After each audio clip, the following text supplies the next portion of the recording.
Testing, 1, 2, 3. Sorry about that. That's Streamlabs messing up. Hi. Hello. Sorry about that one. Hello.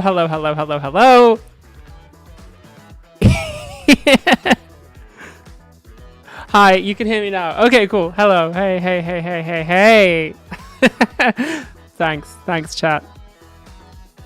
Yeah, sorry, microphones. They're weird. Woo! Cool.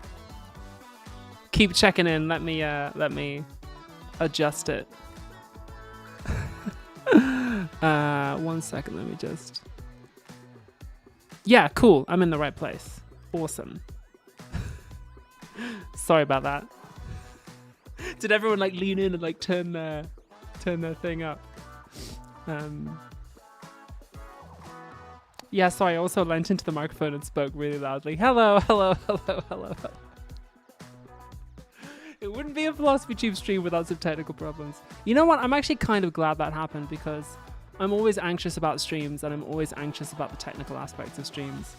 So it's really good that just happened straight off the bat and all of you were just like totally chill about it. So thank you. I always get so anxious. But anyway, hello. I was saying hi. I was just rambling nonsense anyway. Hi, it's nice to be back on the stream. It's nice. I was going to say it's nice to see you, but I can't see you. But I can see you all in the chat. I can see you all. Hello. Hi. Nice to have you here. How are you doing? It's good to be back on the stream. It's been a while. Sorry it was like a couple of weeks between. So if you've never tuned into a live stream before, normally I like to do them about a week after a new episode comes out. But this time it's like 2 weeks because I was in LA filming a film, which we can also talk about on the stream. That one's out in public, so I'm happy to talk about that. So yeah, and now I'm back. I'm still quite jet lagged, and also I'm kicking my ass in the gym. I have to be careful what I tell you. So as soon as the strikes are over, basically, there's a particular role that is probably going to be auditioning, and I really want that role. And the character is somebody who's very, very big and muscular. And my agent knows, and we're on the case, and like the casting office know, but it's all shut down because of the strikes in the US. So basically, I'm just like kicking my ass like 5 times a week in the gym, like trying to get in shape. Just like whenever they call this audition, like I'm gonna be there, right? So well, hopefully. That's the plan anyway. I'd love to give it a shot, but yeah, so I'm basically just like going to the gym 5 times a week and I'm just exhausted. So I'm just like, can we like call it one way or the other so I can either like get in super duper shape because I get the role or just like relax a little bit if I don't get it. So, but yes, I'm very strong, very big. Anyway, if it's your first time on the stream, then welcome. We have a little tradition on the Philosophy Tube live streams. We always like to start by lighting a candle. So I have some...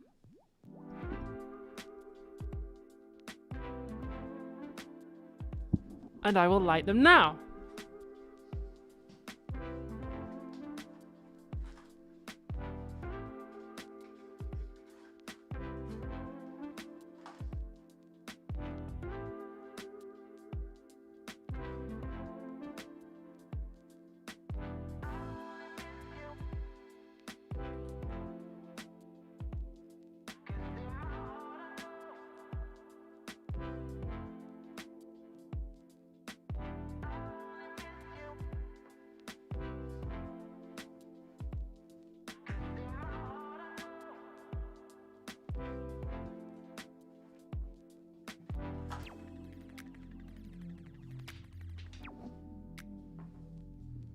There we go. Cozy. Let me move across a bit so you can see that a little bit better. Isn't that nice?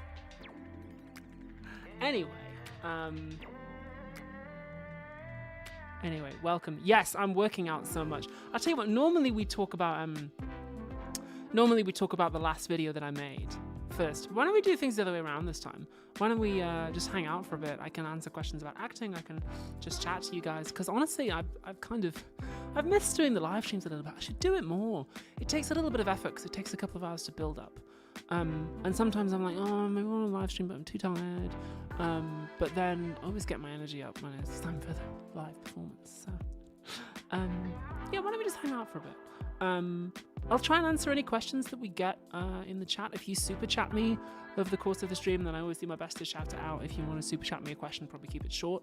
But yeah, other than that, why don't we just hang out for a bit, and we can always talk about the last video I made later on, unless you guys are really keen to jump into talking about the AI video. It's up to you, really. But anyway, hi. Oh, H McBangBang, thank you. You like my cheekbones. They're all nature. They're all mine. Although I've lost a lot of weight recently, so they kind of are. They are popping, and I did do a bit of contouring tonight, so you can see them poking out. How are you doing, Abby? Says Olivia. I'm doing good. I'm sleepy and I'm jet lagged. It's been a busy week for me. Sadly, there's no rest for your girl. I got back from LA. I'm looking at my diary here, which is on a little stand. I got back from LA a week ago because I was filming Identities with Jesse Gender was directing and John Delancey was in it. That was really fun. So I got to do some scenes with John, who's lovely, as it turns out, a really sweet guy. So I had a really good time. Chelly says, what was it like filming Identities? Yeah, it was really good. I had a really nice time. I was on set for 2 days. It's filming a movie, like it's professional, like everyone's gonna be on time, like you gotta have your wits about you and be there. But I had a really, really good time with it. And John is very sweet. We talked about his family being from the north, and he likes sailing, and I like scuba diving, and it was just a really, really sweet, wholesome time. And I did my best, and Jesse seemed happy with it, and it was really nice to hang out with Dave, the boss at Nebula, so it was really cool. Eliza Galatea Wheeler says, hey Abby, I came out as trans to my family. Congratulations, Eliza. That's wonderful. Good choice of name too. Unless YouTube is doing that thing where it shows me your dead name instead of your real name, so in which case I apologize. But congratulations to you. Whichever way that transition went, I can't tell from here. But good for you, and I hope it went well. I had a really nice time. John's really great. And so is everyone in the cast, really. It was just real easy, real sweet, nice time. And I got to hang out a bit with Dave from Nebula, which was cool, and I got a lot of work done in the US, did a lot of reading. I read a really good book, which is going to go into the next video, called Family Values by a sociologist called Melinda Cooper, which was really, really good, but dense. So I was reading it at breakfast, trying to get my brain around this economics and sociology that she's talking about. And it was quite a difficult read, but it was really good research. It's all going to go into the next video. And I'm still researching the next video. I'm writing the first draft now. And I'm corralling the crew to get dates booked, because I want to film it in November, and then I want to bring it out in December. That's when I'm hoping to get the next video done.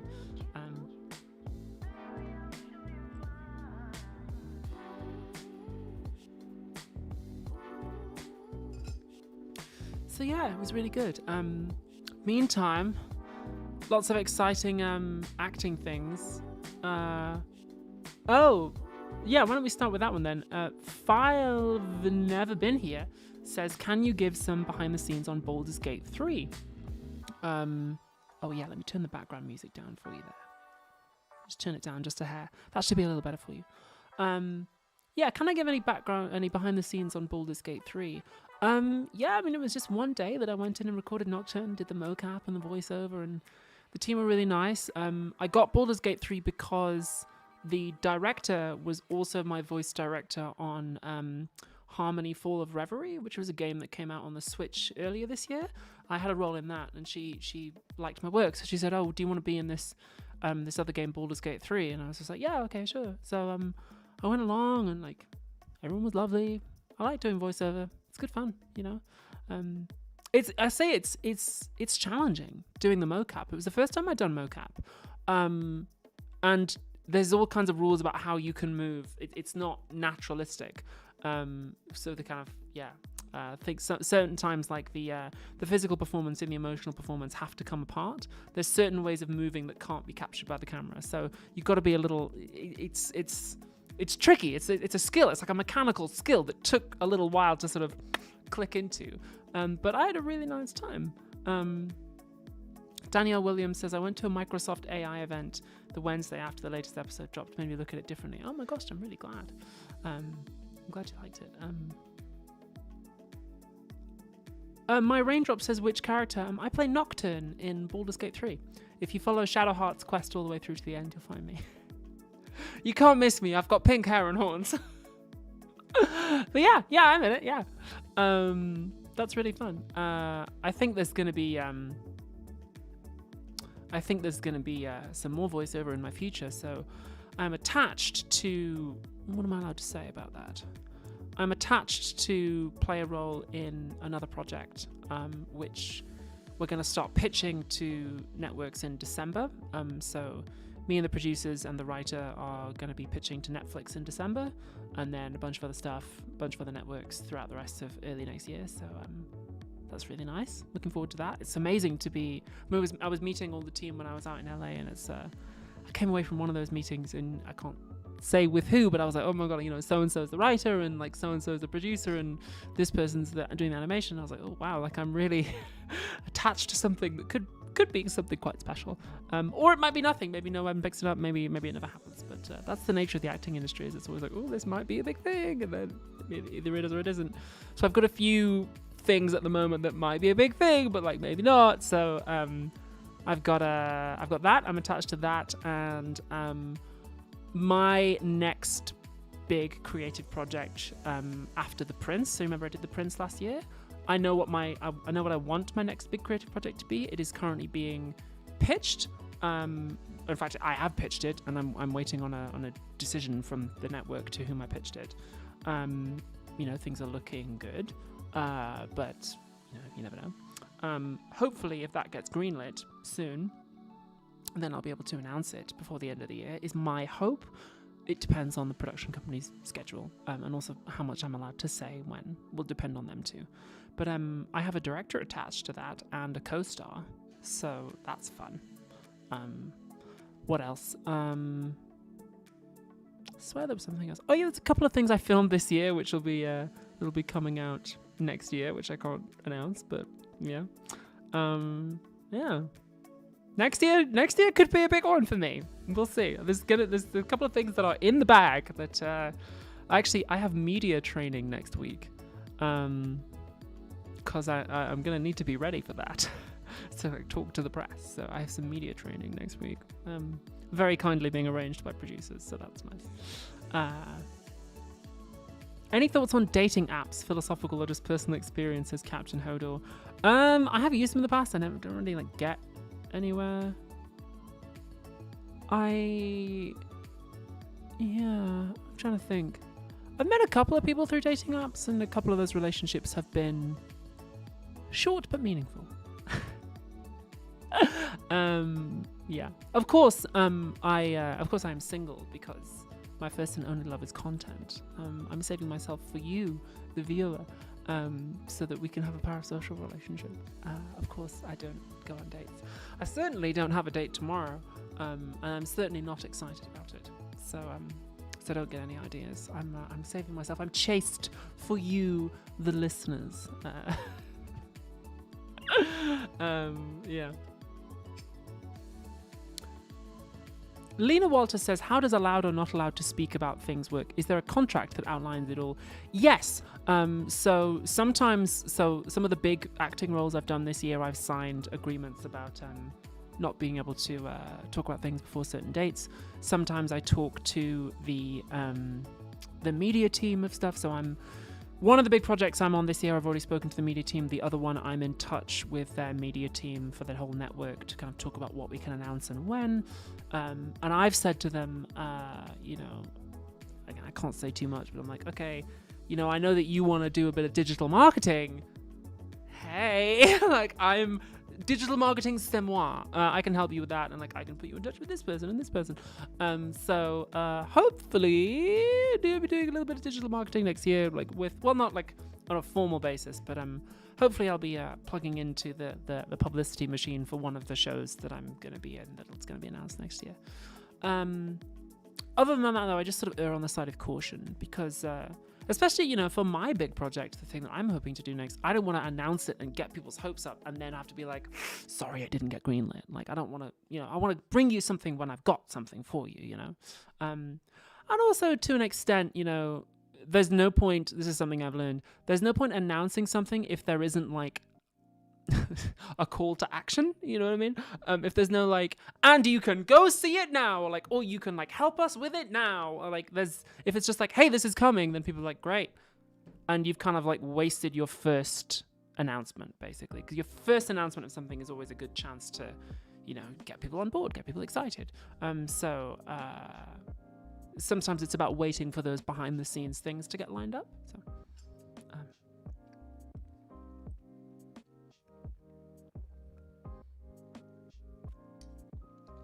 Amy Fist says, I'm wondering to what extent you have to censor yourself when making videos. Do you ever decide not to include stuff out of fear that it will affect your career? Yes. And that's all I can say about that. Which look was your favorite look in the latest video? Definitely the last one. And maybe let's we can always come back to a general chat later, but maybe now let's jump in and look at the last video. And I'll start off by telling you what was my favorite look. My favorite look was definitely the final one. Let me just get a good screenshot of it. That's a good one. Here we go. This was my favorite look from the last video. Genuinely, I don't think I've ever been happy with my body than when we filmed this. Because I've been working out so much, and I'm even bigger than that now like a month later. But I was just really happy with the way my body looked on camera and really proud. Like I got like bicep veins popping, and I was like, put a lot of work into looking like that. And also the clothes. This wasn't a Brian outfit. This is a me outfit. These are just my clothes. I said to Brian, like the last one, I'm just gonna do it myself, and we're gonna deliberately go anti-glam. Brian's very good at getting like the glam, and I was like, I don't want the glam this time. This time I just want filth. And I just want to wear my clothes and rough them up, and that's what's going to be. And it was one of my favorite looks. Like I was so happy with it. And Nikki put the dirt on me is actually olive oil spray and cocoa powder. She like flicked cocoa powder on me, and then it kind of melted with my body heat and like created this grime. So I smelled delicious. I smelled really good. Yeah, this was my favorite. This is my favorite look that we did on that video, and indeed on the whole. I think it's my favorite look we've done on the show, period. Because I just, it made me really happy. It made me really happy with my body.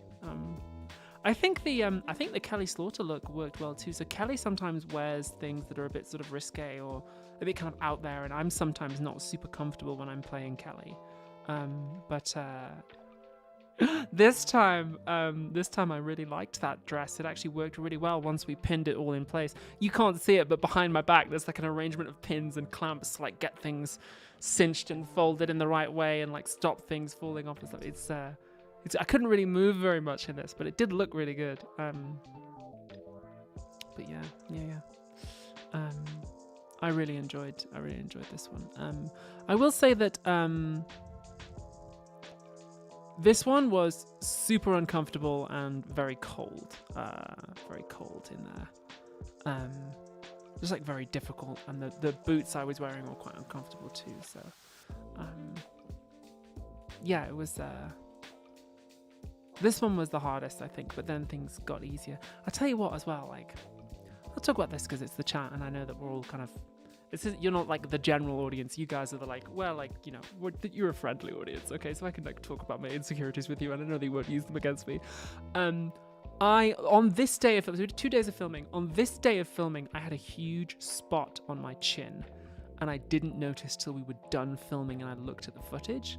So I went through, and I felt so bad about it. I knew I was going to get a million comments about it. So I went through every single frame of this look and this look and this look, every frame, and I digitally removed it. And I tried to do it automatically. I tried to like use DaVinci Resolve. I tried After Effects. Nothing could nothing could do it. The only way to do it was to go through frame by frame. It took me 2 days, and I got repetitive strain injury on my hand, but I did it. And now can't tell. Well, you probably can now because you know to look for it. But I was I worked hard on the edit for this one. Just pouring myself a little bit of Diet Coke here.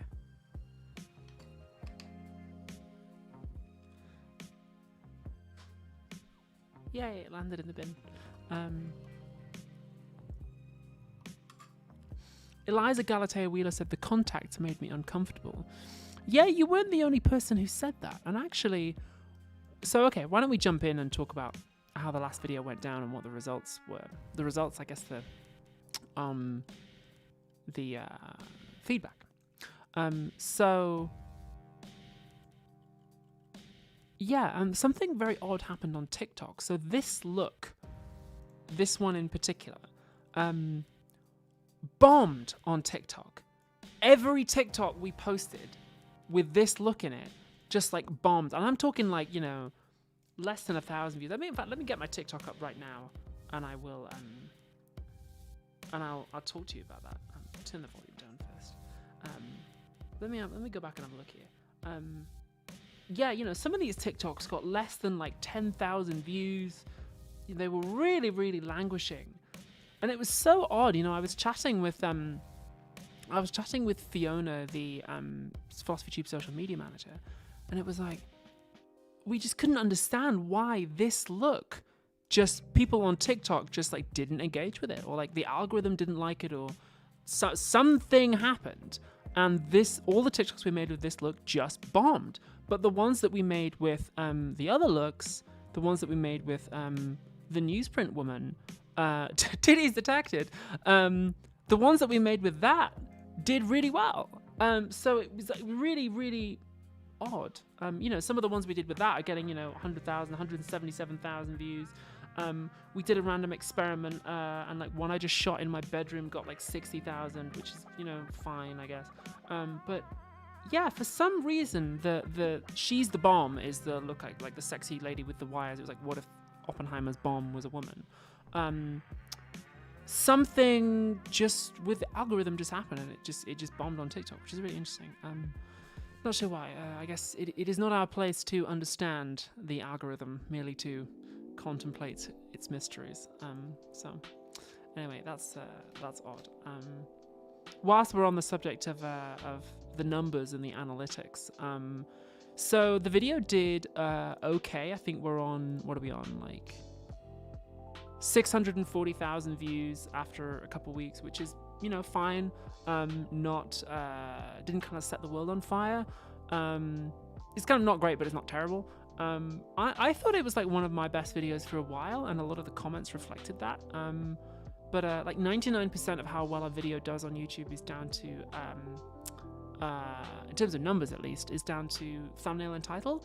And apparently the thumbnail and title game this time around just like weren't that strong. The click-through rate was slightly lower than normal. So, hey, thanks, Power CF. That's really cool.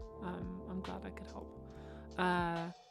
I think my YouTube analytics have been a little bit thrown off because the video I did last time, the one about the police, that was the biggest hit we've ever had in terms of numbers. It got like 1 million in a week, and it just bam, just absolutely took off, and it was like #1 straight away. Probably because it had like collabs with Legal and also Finster, to a certain extent. But also I think something about that video, just like the algorithm just smiled on it. So I think because that set a new high, then everything else kind of gets, like the averages get adjusted upwards. So this one probably like underperformed, probably performed about average, but like relative to the new average, it was like slightly lower, if you get what I mean. Yeah, this one was probably always going to be a bit of a slower burn.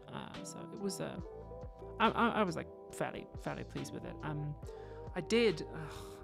made a really silly mistake with the video that I was really like beating myself up about, which I shouldn't, but I was, because you know how in the description of the video there's like a link to sign up to Nebula. I didn't realize it, but for the first 3 days that link wasn't clickable. I'd like copy pasted it wrong, and I released on a Friday. And then Nebula obviously out of office for the weekend, so and then they're working in the US, so nobody realized it wasn't clickable until Monday night UK time, like 3 days later. And at that point I changed it, but by that point, like the number of people, like the first few days are pretty critical. The number of people who'd signed up to Nebula off the back of the video was by that point about half what it normally is. And Nebula pay me according to like the conversion rate of like how many people sign up. So basically, it means I'm gonna take like a pretty steep pay cut on the next video, which like, so I get paid what I would normally have gotten for this one, because they pay you for your video according to how well the last one did, and mine are like pretty consistent, and now like suddenly it dropped, and so that means that next time probably gonna end up taking a pretty significant pay cut, which sucks. It sucks like doubly that it was on this video, because this one I pushed the boat out and we filmed over 2 days. It's like slightly longer, and the outfits are different at 2 different types of set. So because I filmed them over 2 days, that's twice the cost, because like pay the crew for 2 days worth of work, so that's like double the money. So that was and like 2 venues to rent. So that I was like, man, like I really kind of needed this one to be a big hit. But it's okay. Like, you don't need to worry about me or anything. Philosophy Tube is in the black, and like I always have enough saved up just in case things like this happen. But yeah, I was kicking myself. The damage is to my ego rather than the bank balance. Like the budget can take the hit. That's okay. I do a couple corporate speaking gigs in December, and we'll get back to where we need to be. And also I've been, let me get to that in a second. But yeah, basically I was kicking myself for a few days, and I was like, I made like a dumb mistake. And also mainly I felt that I'd let the Nebula people down, because they put a lot of faith in me. Dave in particular, who's the boss over at Nebula, has like put a lot of trust and faith in me in the past, and like really believed in me. So I felt like I'd let him down. And he was like, don't worry about it. Like, that's not, I don't ever feel that you let me down. And I was like, oh, I'm sorry, Dave. But I was kicking myself because it was kind of like an amateur mistake. Thank you, Amy Roberts. I appreciate that. But yeah, I was kicking myself. It's an amateur mistake, but it was a damage to my ego more than anything.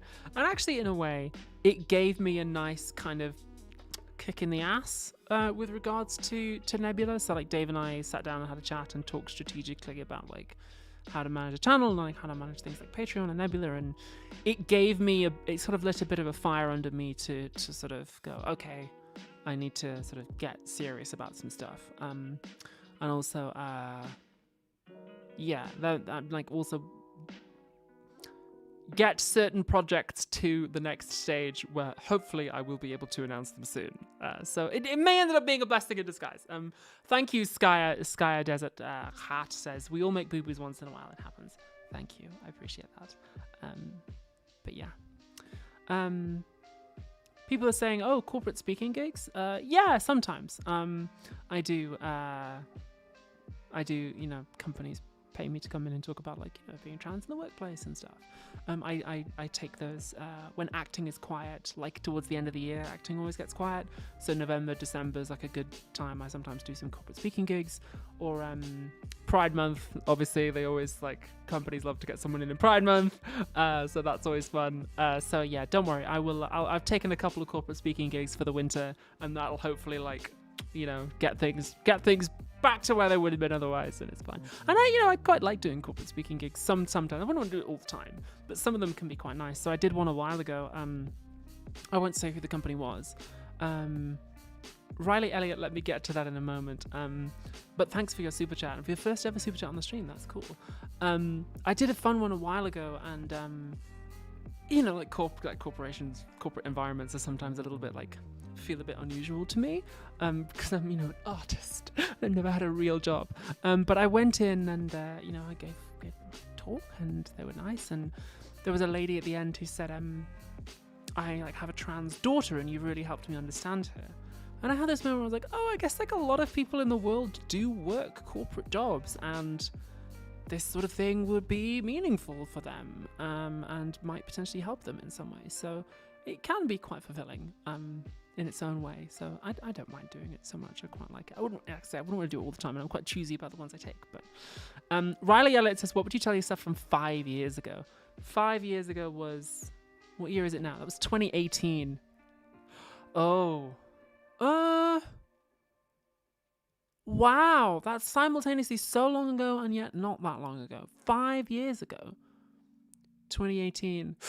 I would say hold on.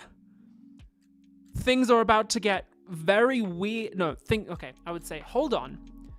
Things are very bad right now in your personal life in 2018. They are about to get very, very good. Then they are going to get very sad. Then they are going to get very weird. And then life is going to become the best you've ever had it ever. I would say, like, you're about to go, like, woo, on the roller coaster of life. I would say, hold on, because the next few years are going to be a wild ride. And I would also say, don't have the ghost pepper wings when you go to the place that does the wings. When you go on your first date with that person to the wings place, don't have the ghost pepper ones. That was a bad decision. And I would also say, don't wait to kiss that person. But I did end up getting my chance. But I would be like, don't wait, dude. The first opportunity, take that. And then you hang on tightly, let go lightly, as well. So yeah. I would say buy shares in Zoom and then like dump it. Yeah. Hi Claire, good to have you here. So yeah, that's what I would tell myself from 5 years ago. Anyway, so much for the kind of numbers and the analytics and the kind of finance side of the video. More importantly, let's talk about the art. Long-time viewers of the show will know that I have 3 criteria, regardless of what the numbers are or the money situation is. I would say I have classless math. Yes, I have. Some of the adverts I do include, extra bit of money, so I promote it. Some of them don't, so I don't promote them. But I do occasionally do. Some ads. So my criteria for when I'm happy with the artistic side of a video is, first of all, was it made from curiosity, not ambition? So in this case, yes, I think it was. I was really curious about AI. I really enjoyed the research period. I really enjoyed reading Kate Crawford's book. I was reading it on the set of a show that I was filming, and it got kind of very muddy because we were doing an outdoor action sequence. So it got very muddy. And actually when I was... when the book was covered in mud, that's when I had the idea, like, oh, I should do a look where I'm all like filthy and stuff. So it was really fun. And then my second criteria is the video my unique creative vision? Yes, I think it definitely is. I don't I don't think anyone else is doing it like I'm doing it, for better and worse. I think that's definitely Philosophy Tube, baby. Hey, looking good there, actually. Is it my unique creative vision? Yes. And then finally, my final criteria is, was it made out of compassion for myself and others? And I'm gonna give myself a double tick on that one. Yes, I think I did a good job on that. I think in particular this section about people who made pornography of me using AI, I was like, I could have been really harsh on myself with that. I could have really traumatized myself over that and like beaten myself with it. But I was like, you know what? I'm gonna use this as an intellectual teaching tool. I'm not gonna dwell on it. I'm not gonna make it about my trauma or whatever. I was like, okay, cool. And I was also trying to be as compassionate as possible to others too. And indeed, that's what the whole final section is about extending our compassion. Rose Sarafilovich says the hammer is a very Abby touch. Thank you. Bringing in little bits of like theater, the way objects can have meaning and like go on a journey through the video with you. I like doing all that side of thing. That's always fun.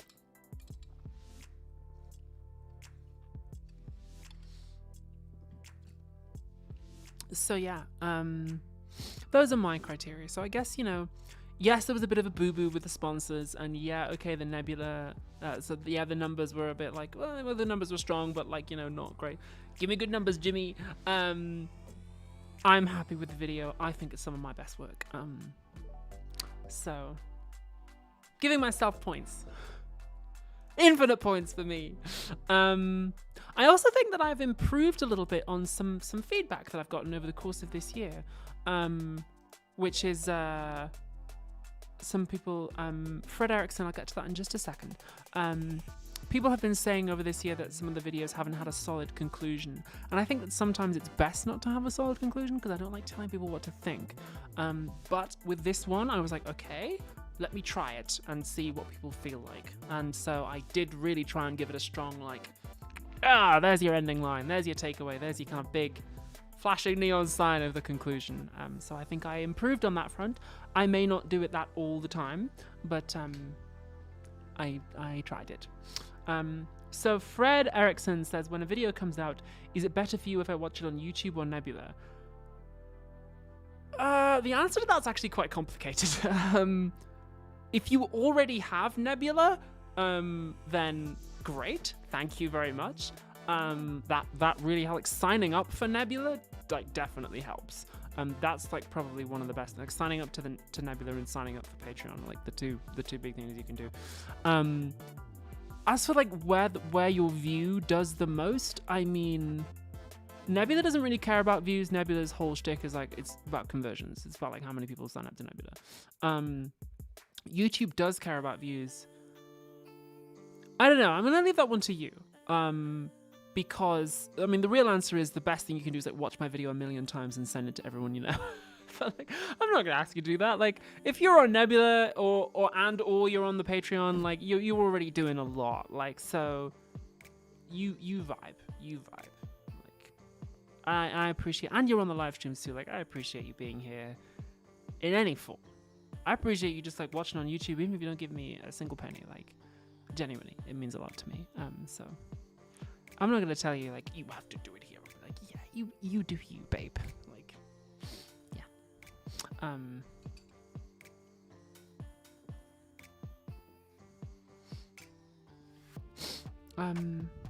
Dave tells me that whenever one of my videos comes out, I do well for watch time on Nebula.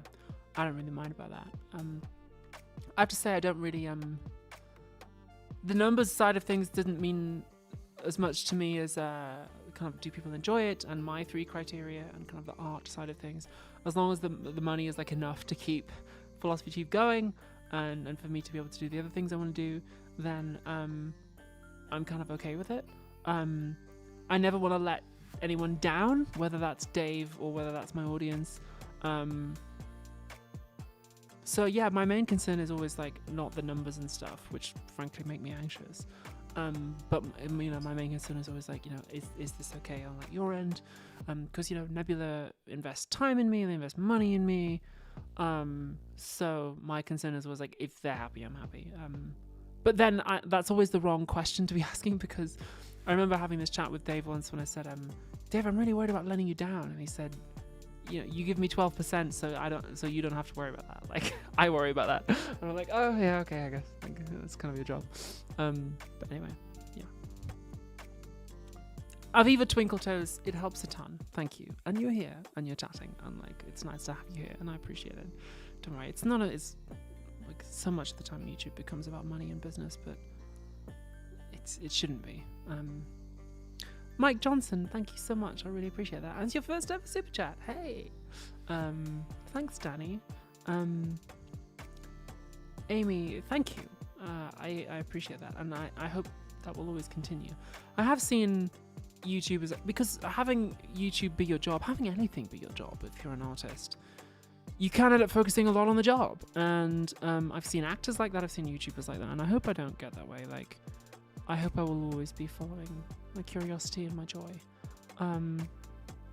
So yeah. Anyway. Oh yeah. Now let's talk about it's time for Transphobia Watch. Transphobia Watch. Not a lot of transphobia on this video. I'm looking at the comments now, and like, there's not a whole lot going on, which is cool. There's a weird thing happened with this video, which is that occasionally somebody left a constructive comment, and then they left a transphobic one. So there were people leaving constructive, critical comments, and then underneath they would leave a transphobic one, and I always use the mute user function when somebody leaves a transphobic comment. So sometimes like 1 or 2 constructive comments, I was like, this is really good, but like, you can't be civil. I can't trust you to take part in this. Like, bye bye. So that was an odd thing that happened. But not a lot of transphobia this time, which on the one hand is like cool, but on the other hand, it probably means that the video didn't break through to many new audiences, because I tend to find that when we break through into a new audience cluster, a certain portion of them are transphobic. So yeah. Nick says, do you have any ADHD friendly tips to read more? I don't have ADHD, so I wouldn't know. Is that you again, Diana? I'm gonna try not to this time. How about that? How about that? I'm not gonna do it this time. No, I'm not gonna. You always do this, and I always cry. I'm not gonna do it this time.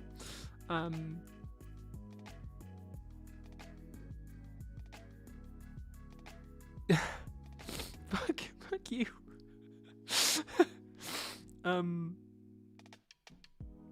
Investment.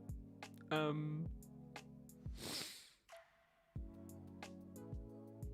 I yeah.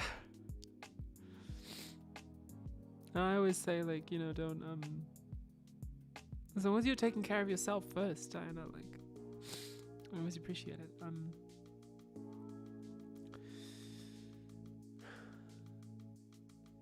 Yeah, yeah. Thanks, everyone. I gotta be honest, like, yeah, I mean, you know, you're the friendly audience. So again, I feel like I can share my vulnerabilities with you, and it's not gonna be a big deal. On the main show, if I share my vulnerabilities, then my real ones, then I know that people will use them against me. But with the live stream audience, it's smaller, and like, you know, I'm gonna be honest, like, LA was very scary in a way, and it was so exciting. I had a wonderful time, and everyone was so nice. Everyone was so kind. And I can't say some of the people I was meeting with, but going out to you know, dinner and drinks and meetings with people, and they're like, yeah, this is gonna be huge, and you know, when we get this done, and you know, people said things to me that sound unreal. That people were like, you know, somebody told me, like, you, of all the people we work with, you're the one that has like the biggest mainstream star appeal, and people are like, you know, when this show comes out, it's gonna, you know, you're gonna have people asking you to do this, this, and this, and it's gonna be like a really, just every day people are telling me, like, you're doing really well, and like it's gonna be really huge. And a lot of the time when people say that to me, what I hear is them being like, don't let us down. And I'm like, I'm really gonna try hard not to. And I feel that way about you guys too, about my audience. Like, I don't want to ever let you down. So LA was lovely, but it was a lot of pressure. And then I came back to London, and I was really depressed for a couple of days because, you know, people tell me that I'm going to be doing all these amazing glamorous things, and then I get back here and I have to empty the bins, and I feel like I've let them down. I feel like I'm failing because I'm not doing the amazing glamorous things that they want me to do. But because, like, no one can do that all the time. Like, you like Margot Robbie occasionally has to empty the bins. Like, that's just a real thing that happens. So in many ways, it was a good, you know, learning curve for me, because there are gonna hopefully be those highs. But the come down was tough. Also, the weather change from LA to London hit me hard. But yeah, I'm gonna try really hard. Always do.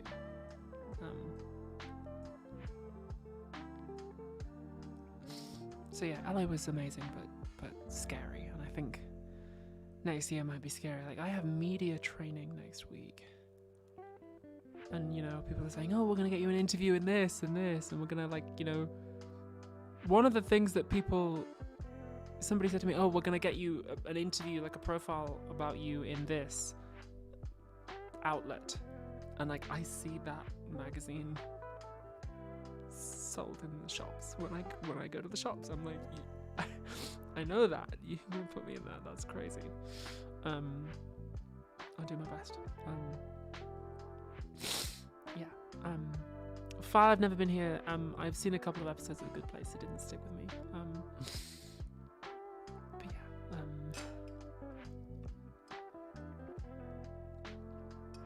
yeah. I need to get a tissue for my nose, so I'll be back in 2 seconds.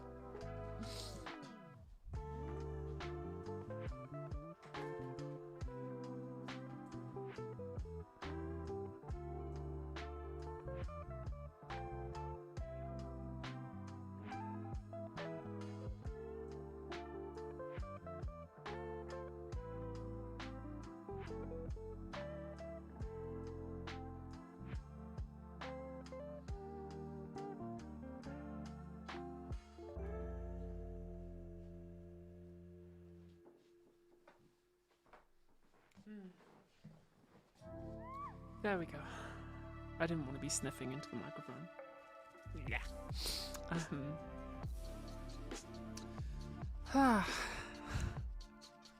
Anyway.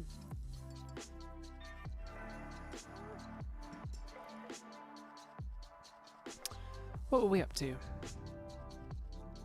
Oh yeah, we did Transphobia watch. Why don't we look at some comments from the last video, because there were some nice ones. Yeah, let's jump into it. So WaitWhat469 said they were surprised that I didn't talk about open source software, and this is a really good point. I will admit that this was not on my radar at all. This is a really good point. I completely missed that, and I'm really glad that this person brought this up, because I know nothing about that. It didn't occur to me at all. Genuine, just like Abby L, just didn't occur to me. And yeah, that was... Thanks for bringing it up. Good point. I don't really have anything to add to that. Like, the video would have been better if I'd included that. Thank you, Liv AV. That's really kind of you. I like the little cat dance there. That's cute. Shara F4 or F4F made a good like little yes and point too, because they said that a hostile AGI would be able to do damage. I said at the end of the video that an AGI would get its power from being embedded in human social and political systems, and this person pointed out, oh yeah, but also things like network security would come into play. So if we're thinking about like defense against AI, whether that's AGI or not, things like, you know, just basic network security would be like a good way of doing it. So I'm like, oh yeah, like if your password is password, then Skynet's going to be able to launch the nukes if the password to do that is just like password. So fair point. Yeah, good little yes and thank you. Also got a nice comment from Ben Saidi, who said that they are an AI engineer and they really, really liked the video. They said that they couldn't share it with their colleagues, though, because in their experience, there's like resistance in professional AI circles to the idea that like data needs to be gathered ethically and there need to be ethical data practices. So that was sad to hear that, but I'm also really glad that the video resonated with people in the professional space. That's really good. When I do a video about something that I know is like not my area, or it's not something I studied formally, and somebody who has studied formally and works in it says good job, then I always feel good. So really appreciate you leaving that comment. That kind of made me feel good too. Thank you. Oh, this one from Codex 7024 said, does anyone else feel a sense of dread when the really good American accent happens?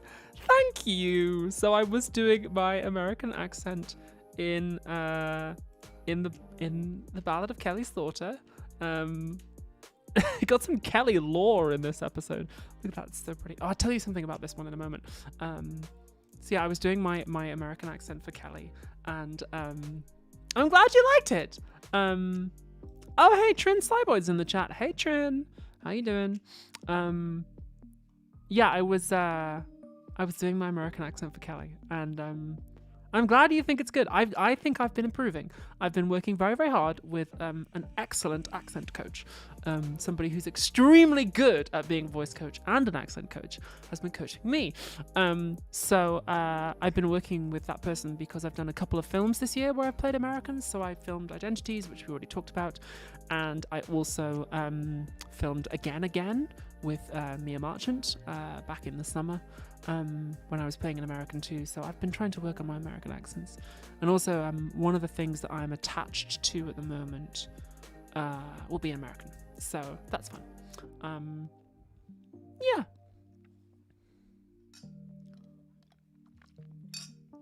Trina, you're not a mod yet? Let me make you a mod. Give you a boom. And then your messages will stand out to me, so I'll know where you are. Melly says, would you like to come in and be willing to talk to us as a corporate speaking gig?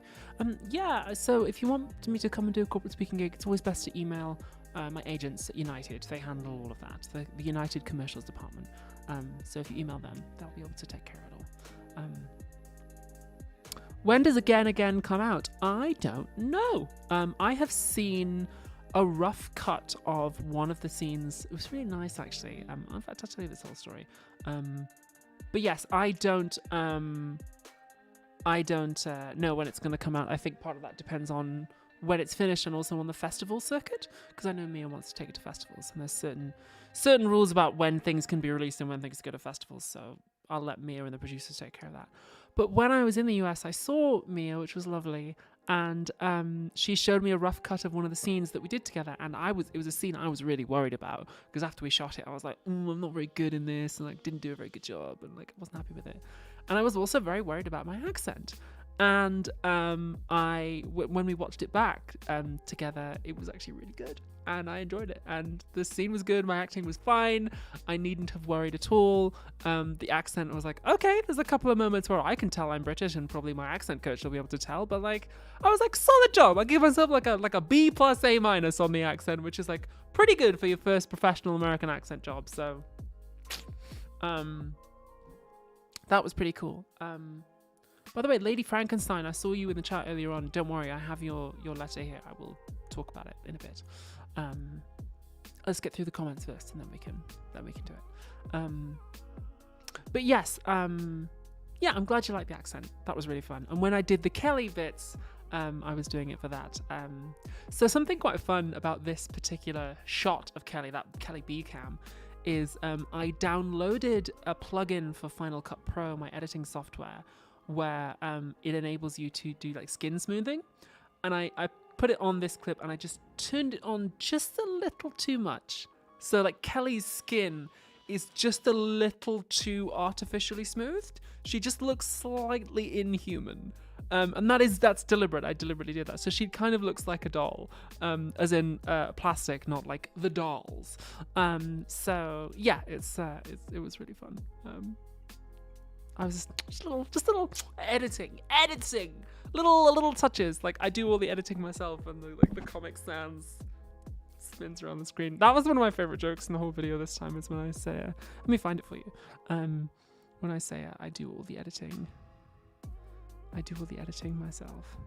I'm never gonna find it now because it's the video is really long. I'm pulling a series of very strange faces here. Oh yeah, there it is.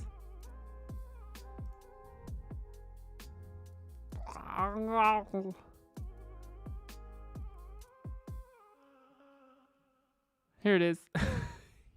This is my favorite joke.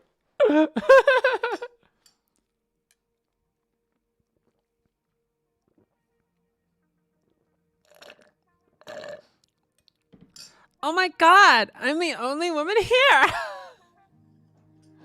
I love Kelly. Kelly's so fun. I hope this thing that I'm pitching at the moment gets greenlit, because the character I've written for myself for this my next big creative project after the Prince, I'm gonna have a lot of fun playing her. I can't give anything away, but if we get greenlit, then I'm so excited. Okie dokie. What else we got? Other comments. Let me save that one for a moment. Oh, here's a fun one. Where am I? This is a fun one from Blauberket, or Blauberket, who asks, what do I think about fan fiction involving real people? This is an interesting one. I guess I know that people have written fan fiction with me in it as a character, and I know that because they asked first, and that's also they told me what it's going to be about. If somebody were to write fan fiction about me non-consensually, like erotic fan fiction about me non-consensually, I would find that a little bit creepy. Probably not as creepy as the person who made the porn of me and like published it, publicly. I think the reason I would find it creepy is it's sort of an indicator that the person doing it doesn't really see me as a human. It's kind of like, if you find out that somebody's based a fictional character on you, it's like a really dialed up version of that. It's kind of a bit like, I mean, sometimes when I write, I never based any of my characters on a real person, one for one. There have been moments where like I've taken characteristics or sometimes like knowledge or inspiration from real people that I know, or even just like include a little shout out to a real friend in the way that I play a character. But I've never done like a one for one thing, and I think I would find that a bit I wouldn't want to do that.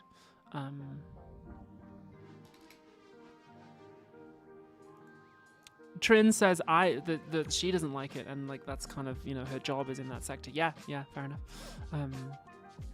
There you go. Oko says I only caught the latter half of the stream, but the video is a godsend. Had a deadline on an assignment about AI, and it was a big inspiration. Hey, I'm really glad. That's awesome. We're still going. I'm still going through the comments, so like you're welcome to stick around. And hey, Dorothea Varga, it's your first time tuning into the stream. Hey, welcome. Welcome along. Hi, everybody. Come on in. I'm just going through the comments that were left on the video. We're just getting to the really like meaty ones too, so that's awesome. This is a really good one from Raycall2822. And they and the sorry, hang on a second. Oh, so the Strange Eons X classically Abby fanfic. Oh, okay, never mind. Sorry, my bad. Misread the chat. So Raycall2822 asked, what is the difference between an AI scraping artists' work without their consent and an artist taking inspiration from other artists' work when they create their own thing? And I think that's an interesting question. I think that's like a provocative one, and like I can even apply this to my own work. So when I wrote The Prince, I took inspiration from Shakespeare, obviously, and from Tom Stoppard. And my YouTube channel takes inspiration from people like PBS Idea Channel and Natalie Wynn. So like, what's the difference there between that and AI? I think this is a bit of a tricky question to answer without getting into a big discussion about what art is and what artists are trying to do. And I talked a little bit about that in my video on art from, was it last year? We talked about art and like getting it. So there's a theory I quite like by a philosopher called R.G. Collingwood, who says that artists are trying to express something when they create that they are not necessarily conscious of, and they're not fully conscious of it until they finished like the artwork. Artists don't have a a determined thing in mind. Like I'm not trying to go, I am trying to paint the picture of this person, it must be like this. Every brushstroke changes and modifies the original intention. Every new act of creation alters it, and artwork is less about the end product than it is about the process of creating it. So I think if Colin was on the money, and I as a working artist, tend to think he's pretty good, then one of the big differences between using a generative AI and being an artist is that when you use generative AI, you have to tell it in advance, make me something that looks like this. You have to kind of specify the end product. It is very much about the product, and the process is in fact obscured from you. So that's a big difference, I think. And that's also not just a difference of scale. It's a difference of kind. So I've seen some people saying, oh, like, you know, AI just does what artists do, but on a bigger scale. Well, if that theory is on the money, then it's just a totally different kind of process. And one of the other big differences, and this was pointed out in the comments by Dario1988Able, is that an AI can only draw on other artworks, whereas artists draw on their own experiences and their feelings too.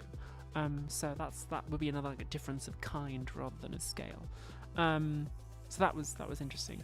I think though there's an interesting possibility, which is that like in the same way that Jackson Pollock like, you know, scattered paint randomly and then, you know, you pick a section of the canvas and you zoom in on it and you do it again. I think an artist could use generative AI, provided the data was ethically obtained. An artist could use generative AI and like successive rounds of it to say, okay, I want something in this space. Let me start by generating this. No, let me change it. Let me generate this. Use this to generate that. You could use a series of generations, clarify what the artist was trying to express. So you could definitely like perhaps use generative AI, provided the data was ethically obtained, as part of the artistic process. That would be interesting. I think I saw some artwork recently that does that. But I'm going to be talking about in a corporate gig, so I won't spoil it for you. I think as well, though, something I should have maybe touched on in this video is the distinction between using generative AI for fun and using it for profit, and for saying like, I'm an artist, this is my work, I want to exhibit it or like, you know, profit from it. So for instance, I was in a pitch meeting yesterday, and one of the people pitching used AI to generate an image suggesting what the movie might look like. And that was a case where they'd not used it for profit, but they had used AI. And that's what kind of got me thinking there might be a bit of a difference there. So yeah, that was like a really provocative and a really, really good question by Ray Cole 2822. Thank you for bringing that up. I really enjoyed that one. Thank you. That's what these streams are all about, is me going, oh yeah, like, you're kind of right, like, that's fun. Hey Nady Ad, I really enjoyed watching the video. I stayed up all night watching it with my friends. Haven't done it since my teens. Oh, I'm really glad. That's really great. Bringing people closer together. Yay. Okie dokie. Oh, I was gonna say, should we look at some fan art? But first of all, let me Lady Frankenstein, let me get your letter and let me figure out what I want to show and what I'm not going to show.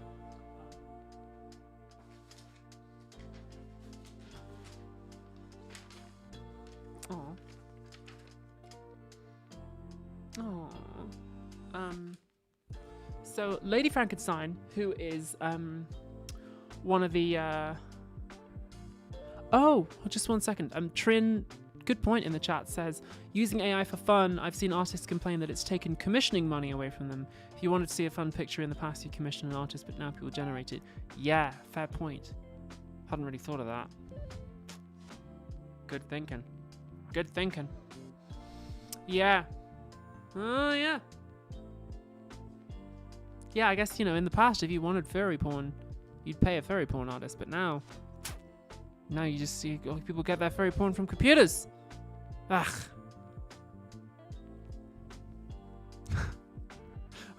Our hard-working British furry porn artists are gonna be going under. It's sad. Anyway, Lady Frankenstein, long-time viewer of the live streams, since back in the day.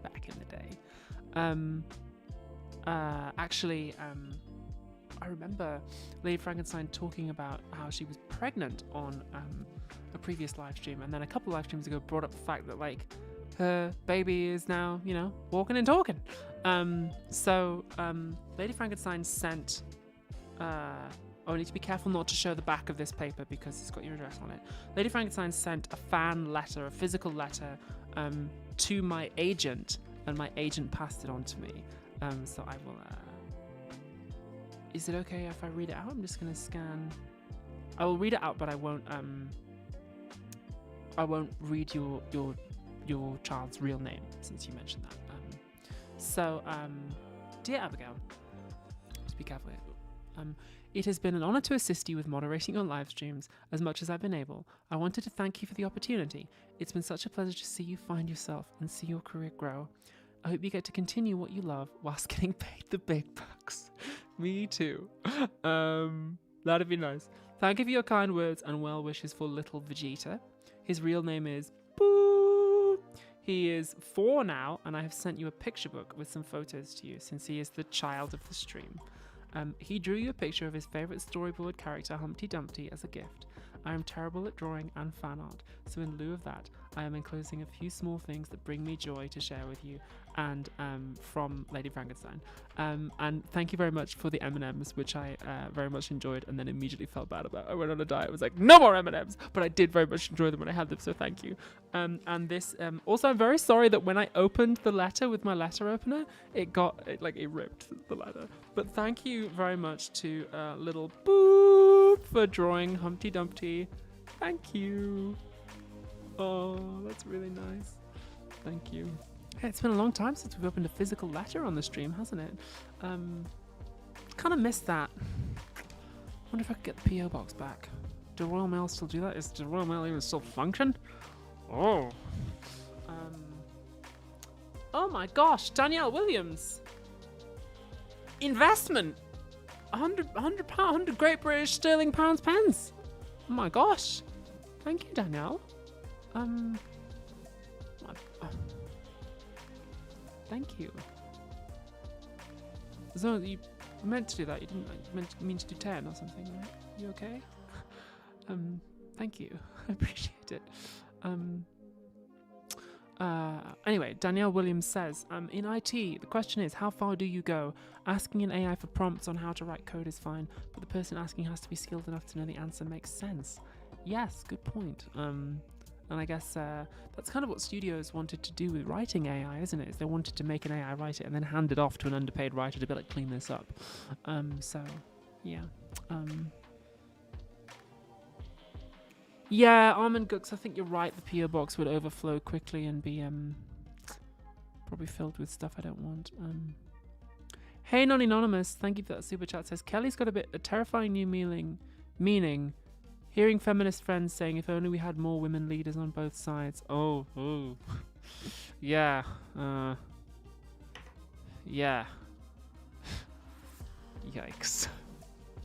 What can I say but yikes? Creative Mind says, I want to say the prince deserves a lot more attention. I cried for how deep and relatable it was. Oh, thank you. I really appreciate that. I'll tell you what though, the prince did open some doors for me. You know, not all of them are fully open yet, but it also revealed to me a kind of acting that I want to do. I did doing the prince, like rushing around doing like action and fighting and stuff. I was like, I really like this. So then this year I've done a bit more of that. So I'm kind of wanting to lean a little bit more into that side of the acting. So I really enjoyed the prince and I liked it, and it was if you liked it, then I appreciate that too. Yeah. What else are we doing? There's a couple more things I want to do. Oh yeah. I can answer patron questions, and then let's talk about the bibliography, like how the episode sort of came together on the intellectual side. If you're a patron to a certain level, then you get to ask me a question and I'll answer it on the live stream. Chris or Moregi, I never disclose which way I vote. But thank you for your super chat. So Raphael Kristen is a patron who asks, what resources would you recommend to someone who wants to learn more about philosophy without going to school for a degree? I know this is the purpose of your channel, and I really enjoy what you do, so you obviously knew that I was going to recommend philosophy to you. I was wondering if you had recommendations to go beyond what you cover. So yeah, something I'm pretty zealous, is that the right word? Something I'm pretty like on it about is citing all my sources. So if you look in the bibliography of any of my videos that you find interesting, if you're like, I really enjoyed the one on art, or I really enjoyed the one on AI, look at the description, you'll find the bibliography.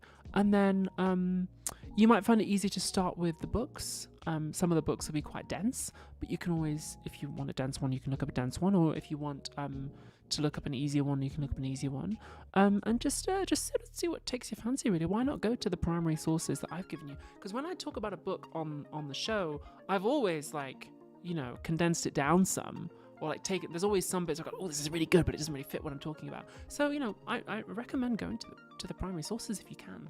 Journal articles and so on might be a bit dense. You might you know, find it tough to access all of them, but you know, if you can, why not go to those too? If you've got a university login or a big hat and a parrot on your shoulder, you can always get a hold of things like that. You know, there's always ways and means. And that's a really good segue into talking about the bibliography for this episode, and then we'll do fan art. So something I want to get a bit better about doing is showing you the intellectual journey that I go on when I research the videos, so you can sort of see inside the process. So for this one, I spoke to a good friend of mine who always inspires me whenever I speak to him, because he's very much got his finger on the pulse of what people are talking about. And he's like, you should do a video on AI. And I was like, oh yeah, okay. He sent me Sam Altman's essay. That was the first thing I read, was Sam Altman's essay, which then formed that little section. And then, completely coincidentally, I saw a British philosopher called Liam Kofi Bright on Twitter, who teaches a course in the ethics of AI, and he tweeted out his syllabus. And I was like, oh, I bet there'll be loads of good sources on there. So I went to the syllabus and I basically just read all of it. So I did so much research for this video. It's basically like an entire ethics of AI syllabus, like condensed down into 1 hour. Yeah, that's how I did it. That's basically how I did it. Oh, and then also I got Kate Crawford. I don't remember where I got recommended Kate Crawford's book, but that ended up being really significant, because I was like, okay, like, where do I want to go with this? What's my conclusion with this? And then I read Kate Crawford's book and I was like, oh, brilliant. Like, this has really changed the way I think about it. And I knew I was onto something with Kate Crawford's book. It was the one that that sort of formed the backbone of all of this section. I knew I was onto something when I was talking to friends about the book, and they went, oh my gosh, I've never thought of it like that. And I was like, okay, yeah, that's the reaction I want, right? That's what I want to do.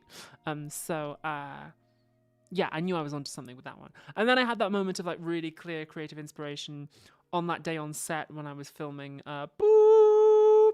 And I was like covered in mud and filth, and the book got covered in mud, and I was like, oh, I should do like a muddy thing, like a muddy, gritty like thing. By the way, this little section of we filmed this day in an abandoned paintball arena. Well, it's not abandoned, I booked it out. That's why there was no one there. We're in a paintball arena, and it stank. It absolutely stank.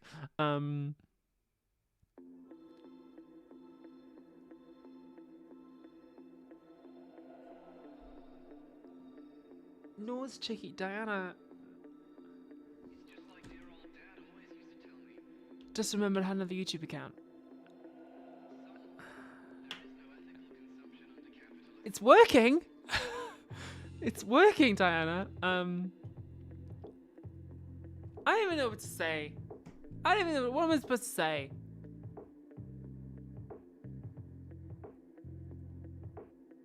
What am I gonna say?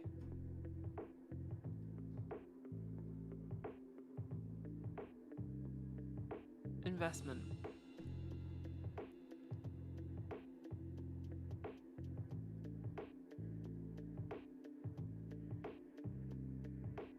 I don't know, you left me speechless then. I don't know what to say. I guess I should say thank you. Thank you. Yeah, line go up. I appreciate it. I appreciate it a lot.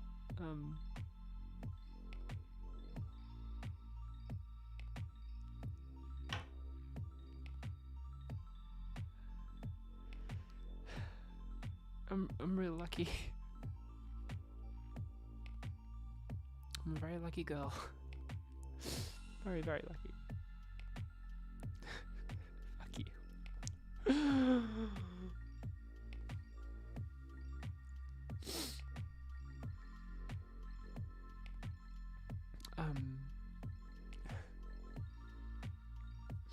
Yeah, I'm very lucky.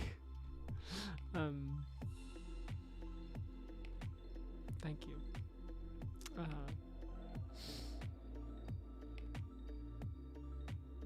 Okay. Thank you. No, I won't let you down.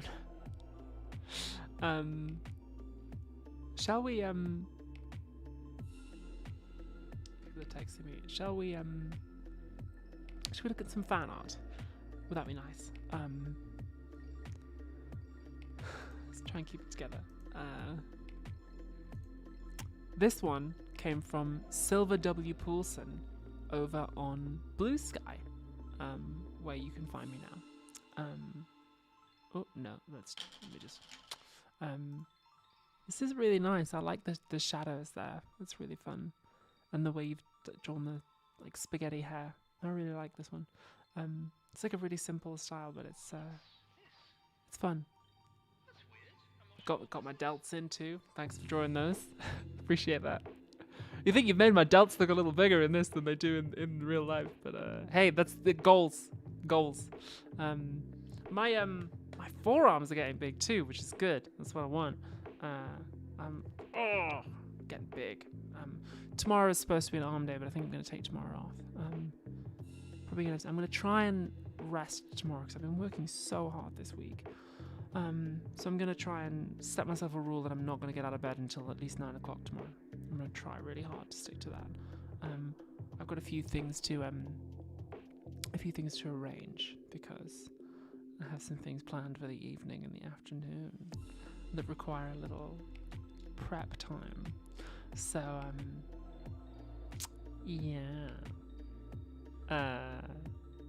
Of course, as everyone in chat knows, as I said before, I'm single, and I'm saving myself for you, the viewers. So I'm not gonna have a date tomorrow. I'm actually just gonna sit quietly alone in the dark and think about you, the audience. I'm not gonna have a date, but I'm gonna try and have a lie-in. I might even allow myself to have a cup of coffee.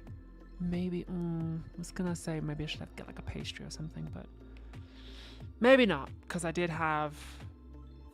a milkshake today, so I try not to do treats 2 days in a row. I'm still part of the gym routine is also I'm on this like very strict diet, and I gave myself a treat today because I was feeling so burned out and so just like so frazzled. So on my way back from the gym, and also tired, on my way back from the gym, I did get myself a little like protein shake. So maybe I don't need treats 2 days in a row. So maybe I won't have a pastry, but I might allow myself to have a cup of coffee. That'd be good. I try not to have coffee multiple days in a row. I did have some this morning to try and wake me up. I was so exhausted this morning. I'm still sleepy. But yeah. Oh, Almond Gooks, good question. Oh yeah, let me show you that. It's a really good question. I'm really glad you brought that up. So during this bit when I was talking about the non-consensual pornography, I was dressed pretty risque, as you can see. Lena Walters, do you not say lion in the US? What would you say? Sleeping?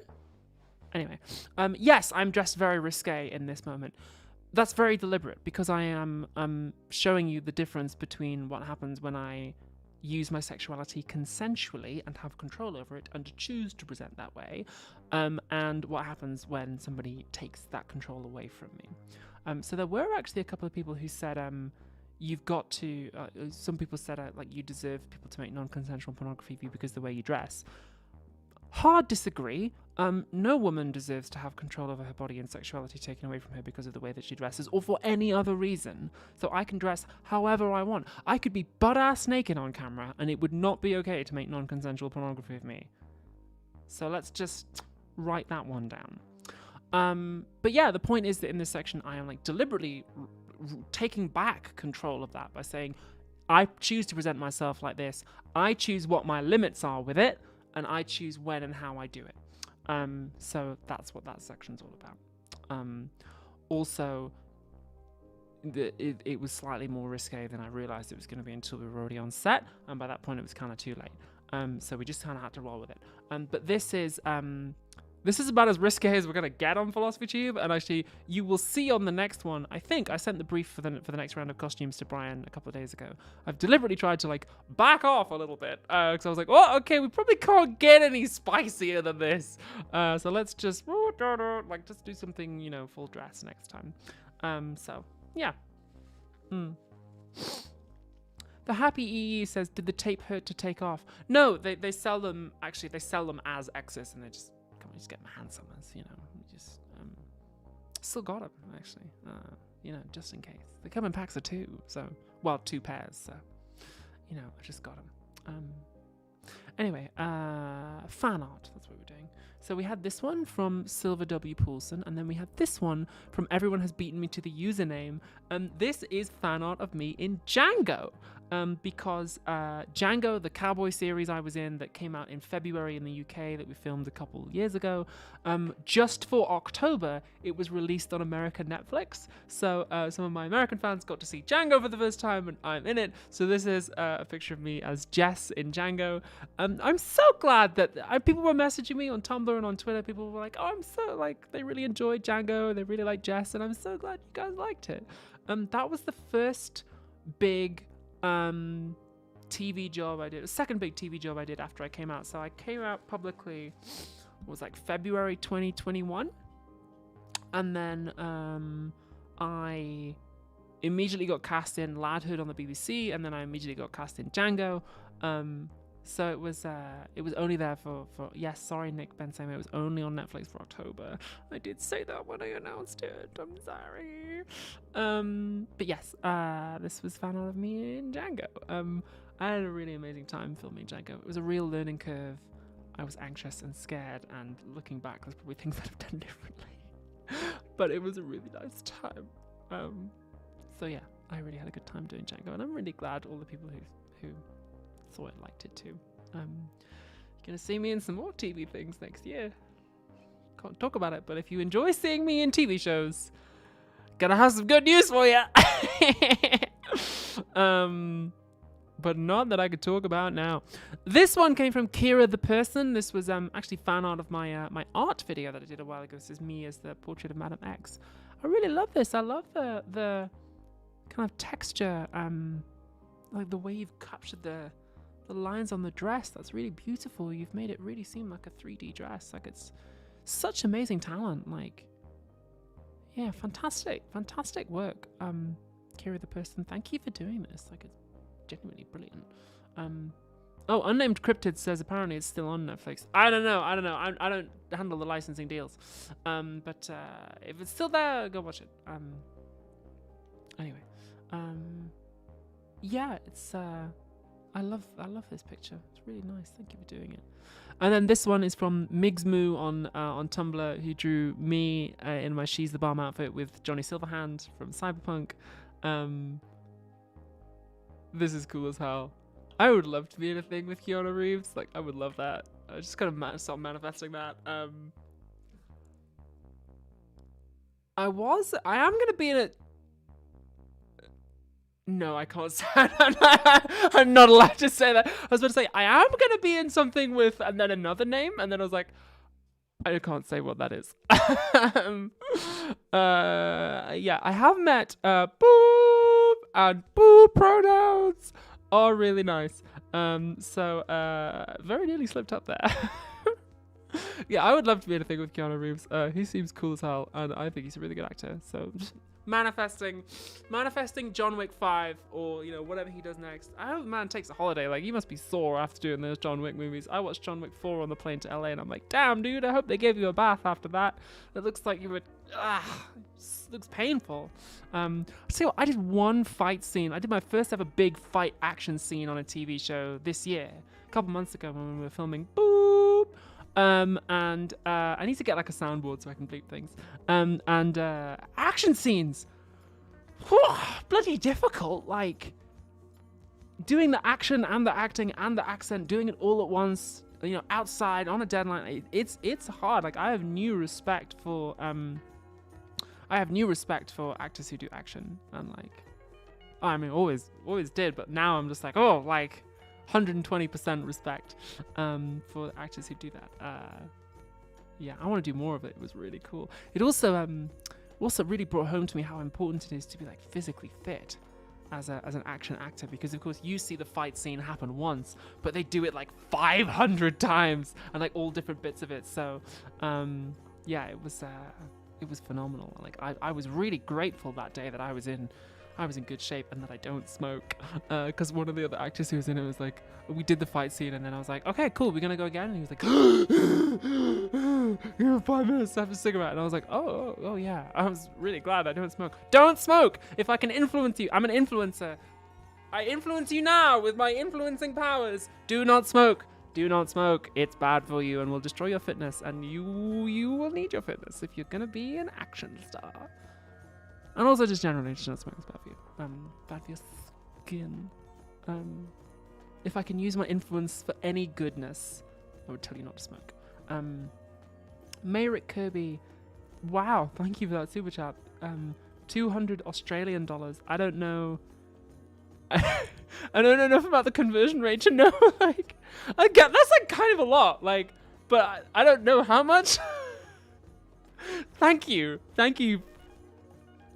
down under. AI with mining. Guess what I do? You're a miner? In the data content mines or in the real mines? I guess Australia's a lot of mining happens in Australia, isn't there? Wow, when you're down under, you're really down under. You're down under. Wow, I guess you're kind of slightly closer to me than most Australians, though, like in terms of the distance. Oh yeah, good point. It's on a red background. That means it's a lot. Wow, thank you. Investment. £105. Wow, thank you so much. People are really generous today. You guys have been real nice. Thank you. But yeah, thank you. I'm really glad you liked the video. That's really, really kind. Merrick Kirby, I feel like I've seen your name before. Are you a patron or do you leave comments and stuff? I swear I've seen your name before. But yeah, that's really great. I'm glad you like the show. I'm glad you like all of it. That's all of the fan art we've got this time. Let me just amend my notes doc here. I always have a little document when we do these live streams, just with all my notes and stuff in it, and a list of the commenters, just so I, not like a script per se, well, not a script at all, but just so I have something to remind me what order to do things in. Aviva Twinkletoes says, people are wonderful, this makes me feel good about humans. Me too. The Happy EE says, where should we post fan art so you see it? If you post it on Tumblr and tag it with PhilosophyTube, I usually take a quick look around the Tumblr. Also on the PhilosophyTube subreddit, I always take a look through there before the streams. Yeah. Oh, I might just take a little quick look now in the subreddit just to make sure I didn't miss anybody. Sometimes I miss people. No, doesn't look like I did. Great. Cool. Why don't we hang out for a few more minutes? I'm not in a rush to go anywhere. I'm not especially tired, although I do want to still get a little bit of sleep tonight. Trying to fight off a jet lag. See, girl's gonna need her energy tomorrow for doing nothing at all. Yeah. Oh, good night, Lady Frankenstein. Thanks so much for coming. Or good night, good morning, good afternoon, good evening, and good night. Thanks for coming. Amy Fist says, is Tumblr your main social media? No, I'm on Twitter and Blue Sky, Instagram, Threads occasionally, and Tumblr, and TikTok. And I, in terms of engagement, Instagram is like a big hitter for me, even though I've only got like, let me put up my Instagram here. So on Instagram, yeah, I've only got like 70,000 followers on Instagram. Blue Sky, interesting. I got a big like trans following on Blue Sky, so I've got 16,000 on Blue Sky, which is not a lot really, but it's nice. And the Blue Sky people are like Really cool. Interestingly, I ran the numbers on this latest episode, and I think because I refuse to pay for Twitter, my engagement on Twitter is like way down. So I have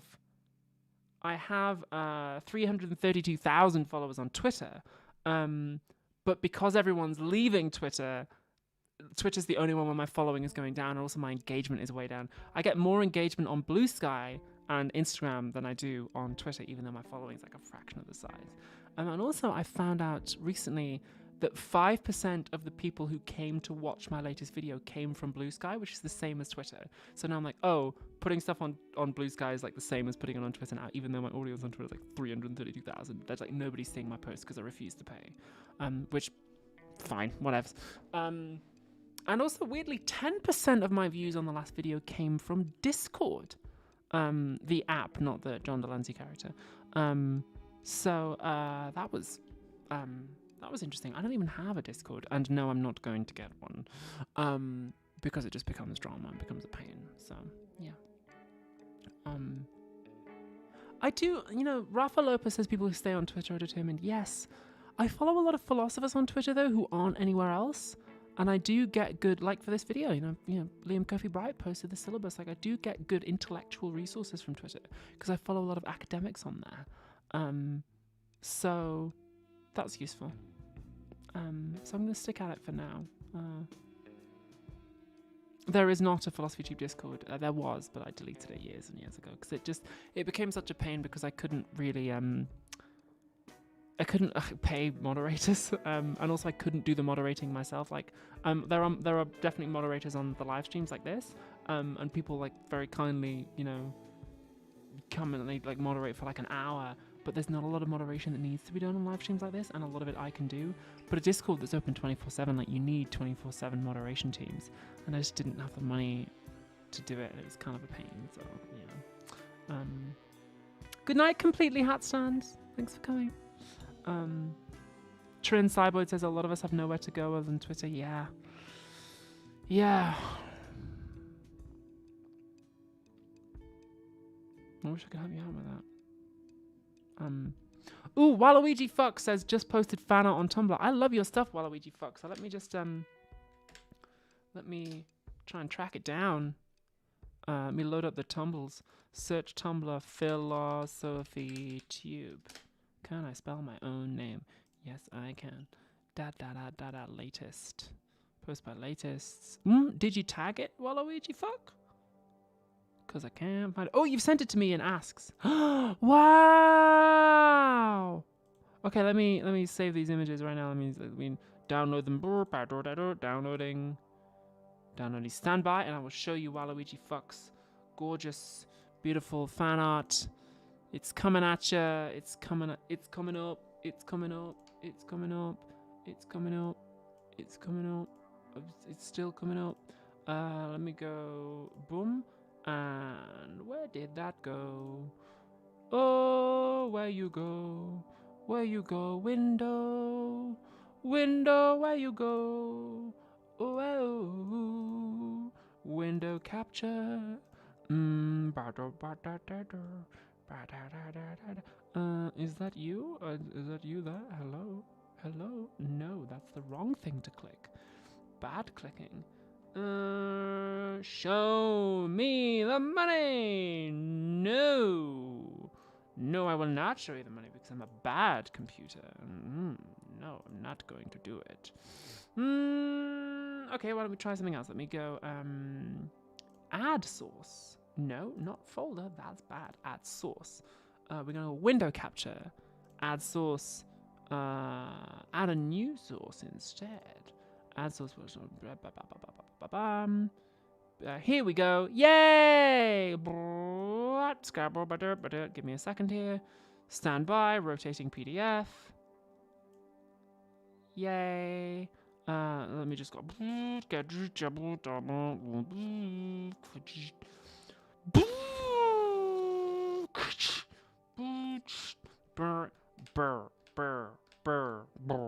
Cool. This is the fan art from Waluigi Fuck.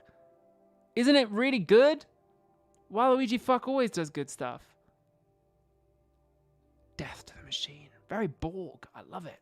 I love the details of like the metal roses around the outside too. This is so cool. Worth the wait. Yeah, thank you. And like, Waluigi Fuck, your command of style is phenomenal, because look at this second offering that Waluigi Fuck has made. Just in a completely different art style for the Kelly section. Beautiful, phenomenal, fantastic. You're such a talented artist, Waluigi Fuck. Like, I really hope that like somebody's paying you for like, I hope you just make so much money as an artist and do so well, or that you get as much joy out of it as you want, because like you give me so much joy with your art, Waluigi Fuck. Not just the stuff you do with my show, but like I've seen some of your other stuff too. It's brilliant. Fantastic, gorgeous, brilliant. You're a genius. You know, you've got talent like nobody's business. How do you do it? How do you do it? You use an AI. Thank you. These are amazing. This is so cool. Look at that. Even the posture, like, just masterful, gorgeous, beautiful. The nose, the detail on the bridge of the nose, like, it's all just like, how do you do it? How do you do it, Waluigi Fuck?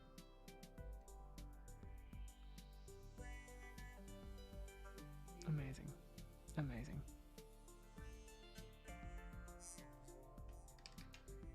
Genius. Beautiful. Gorgeous. Fantastic. Why don't I hang out for another 5 or 10 minutes or so? Oh, we can just hang out. We just have questions from the chat times now. Well, good night, Olivia. Yeah.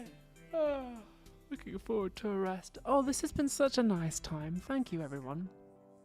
In a strange way, this has really relaxed me. You'd think that doing like a live show would be stressful, but actually, you know, I've been so stressed all day, just like reading. And also there are some things about the next episode of Philosophy Tube that are kind of a bit up in the air and have to be up in the air until something else gets resolved. Basically, I want to announce my next big creative project on the next episode of Philosophy Tube, but it hasn't officially been greenlit yet. And I'm like, can we get a greenlit? Can we get a greenlit? And then I have to be like, can we announce stuff or not? So basically, like, I need to sort of plan for every eventuality, which is stressful, because rather than writing one script, I have to write like 3 or 4 scripts, just like slightly modified. So I'm a little stressed. So yeah, I'm gonna have a lovely little sleepy. Might even make myself a nice cup of tea. That'll be good. A nice cup of green tea. That'll be relaxing. Durga Babu December is the plan. That's the plan. Eliza Galatela Wheeler says, can I ask opinion, Abby? Yeah, sure. I can't guarantee I'll answer it, but feel free to ask. But yeah, this stream's been so relaxing. Thank you. It's been really nice. Goodbye, Xanderhorn.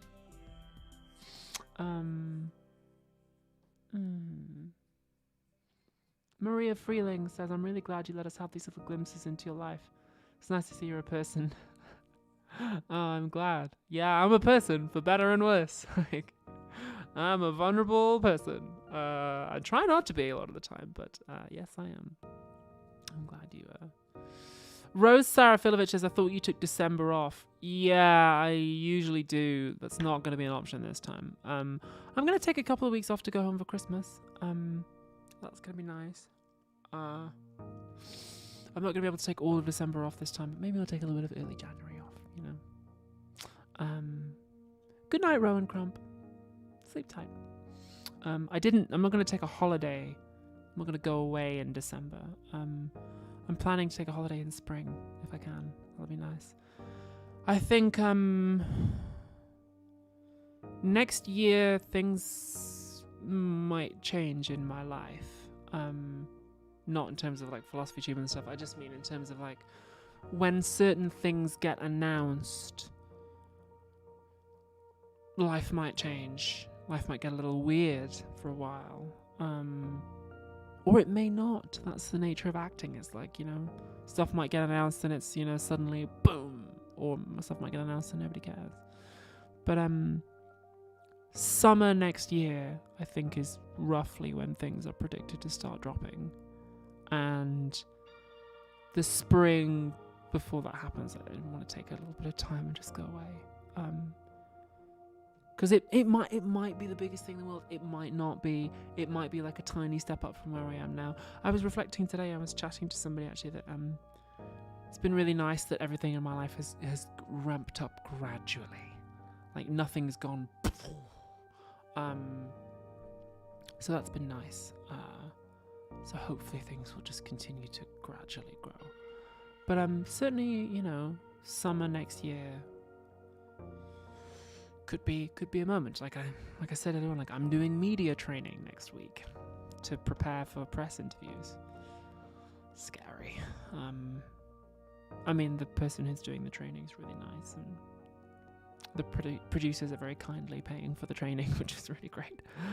But still, it's time to step up. It's time to do it for real. I was reflecting when I was in LA. I was having a conversation with a couple of people. Like I'm doing something that no one has ever done before. No one has ever gone from YouTube to mainstream entertainment successfully. Liz Av says, what's media training? It's where you get trained how to talk to press people and trained how to do interviews. Trained how to give interviews, yeah. Also how to give interviews in such a way that like draws attention to the project you're there to promote, and like how not to be caught out and stuff like that. So yeah, I was reflecting when I was in LA, like I'm doing some things that like no one's ever done before. Which is amazing, but also kind of terrifying. There's bound to be there's been a couple of people who've done stuff like this before, like your Bo Burnhams and a couple of people, but like there's it's definitely gonna be a step. I'm getting emotional again.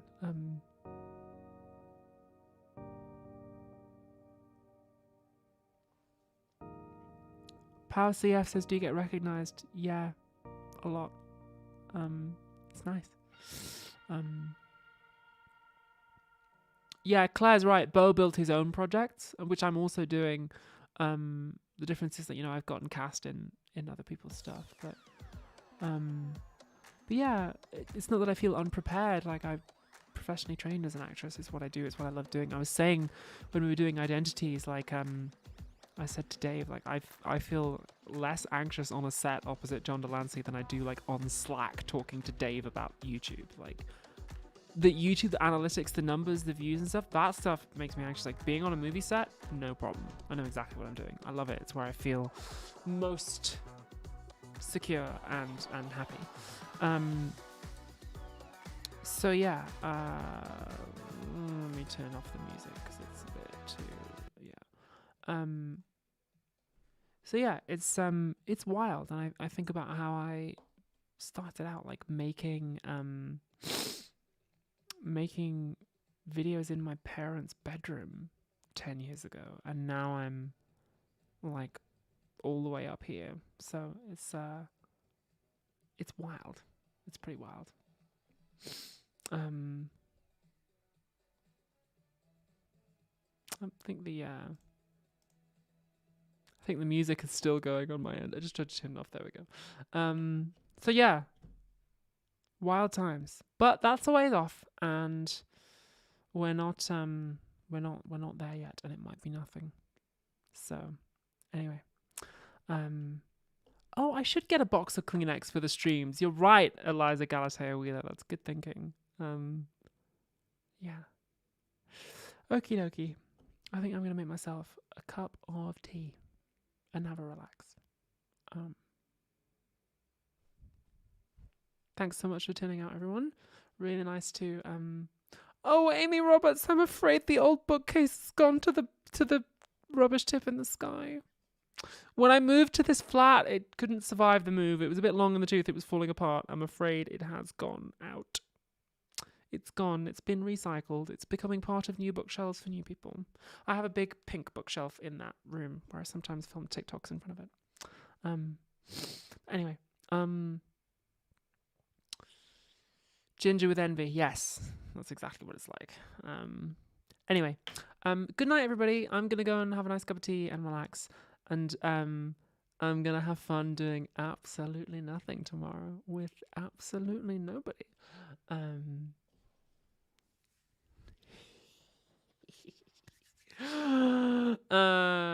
Good night, and I will see none of you